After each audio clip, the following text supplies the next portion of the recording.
Hi guys, welcome back to my kitchen table and another one of my MOCs. And today I'm proud to present to you my Mon Calamari light Corvette, the Insubordinate. Every year for 3 years I have been building capital ships, one a year.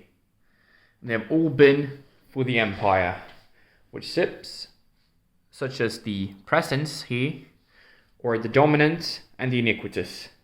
And this year I wanted to give the rebels a chance. Therefore I constructed the Insubordinate.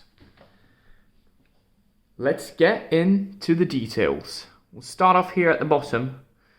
You can see that the ship is supported by some landing gear.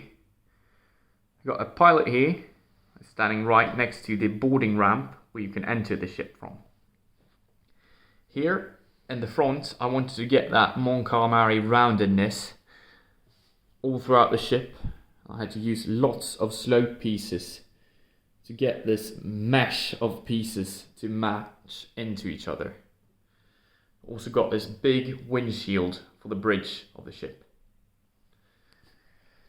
Let's move along the sides where I use some slope pieces and snot technique to get this rounded feel to the ship. Also got some windows here to look out from.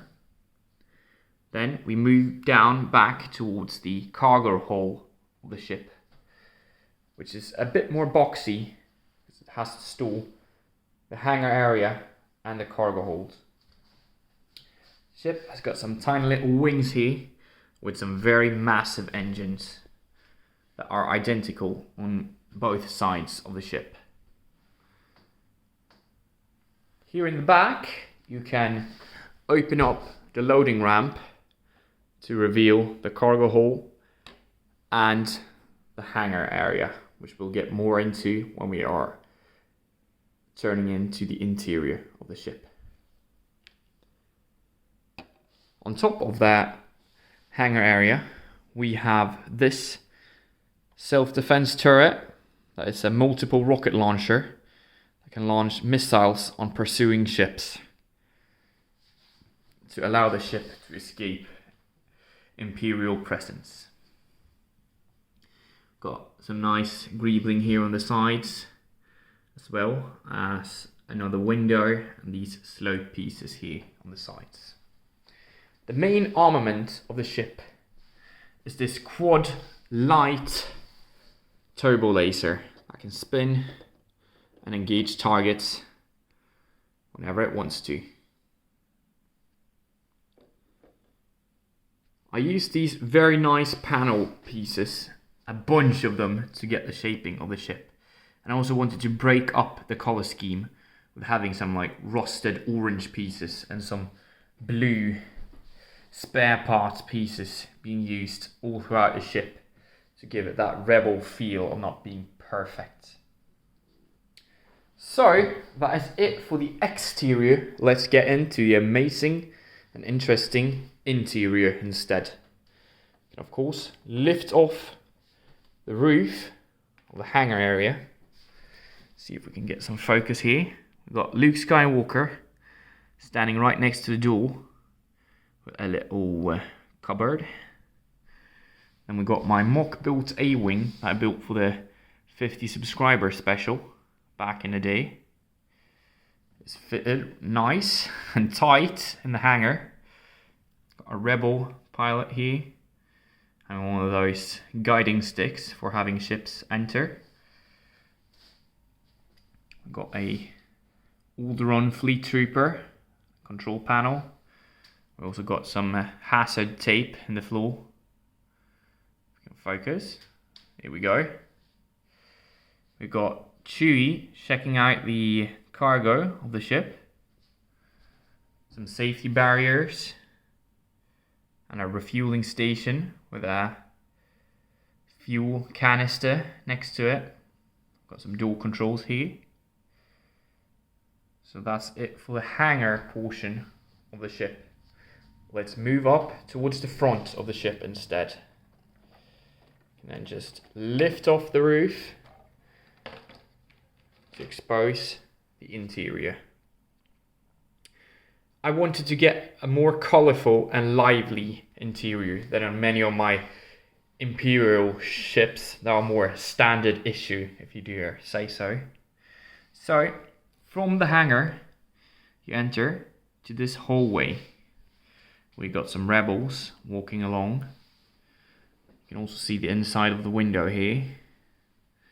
And we got C-3PO and R2 running down along the corridor, which could probably easily be defended by some Alderaan troops and having stormtroopers invade it, just like in Tantive 4. So I got for a Tantive 4 look. Then, through this doorway, we have the first room of the interior, which is more of a barracks. We got a little hidden bed here, along with a gun stand for all the rebel troopers. We got Han Solo playing some sabacc against himself. I guess his competitors gave up since he always cheats. Got a rebel trooper here having a rest. And then we got ourselves a Rodian sleeping in this bed. This little bedside table and a plant for the window. You can look out through it to see the amazing view. And we've also got this washroom here with a sink and a space toilet, a little flower pot for hiding smells, and a little toilet paper roll as well. We've got some lights up in the roof as well on both sides here. Then, if we move along towards the next room, we got more of the mess hall. We got a little food and drink dispenser here with some donuts and cookies. Got another flower pot, and we've got Cassian Andor chilling out here in the couch under the lights. Then we have this little dinner table with Grief Karga and 2 rebels having a pizza that they're probably sharing, as well as a little flower pots here at the end of the table. And this room is also where you enter if you walk into the ship from the boarding ramp in the front. Then we follow R2 and C-3PO, who are headed for the bridge of the ship. And here we can see how the ship is controlled. In the corner we got a rebel looking at the Death Star plans. Got some lights in the ceiling and a little box of popcorn as well. Then it wouldn't be a Mon Calamari ship without some Mon Calamari controlling it. So we've got these 2 co-pilots here sitting next to General Dodonna with their nice heads-up displays and their little swiveling chairs. Yeah, you can see they swivel rather easily. Then Princess Leia is looking out from the bridge as well. Here we got all the blue screens I used for the control panels of the ship, really distinguishing it from the Imperial ships. General Dodonna is in charge of the main controls. We've got some nice buttons and stuff all throughout the bridge. And here in the corner we've got another little table with one of the Alderaan guards having a cup of coffee, looking at some instruments as well. So that is it for the interior of the hangar bay, the barracks and the mess hall, all included, along with the bridge. So this is this year's big capital ship for the channel, and I hope you guys enjoyed it. And if you did, do leave a like, comment and subscribe, and I'll see you in the next video. Thanks for watching. Bye.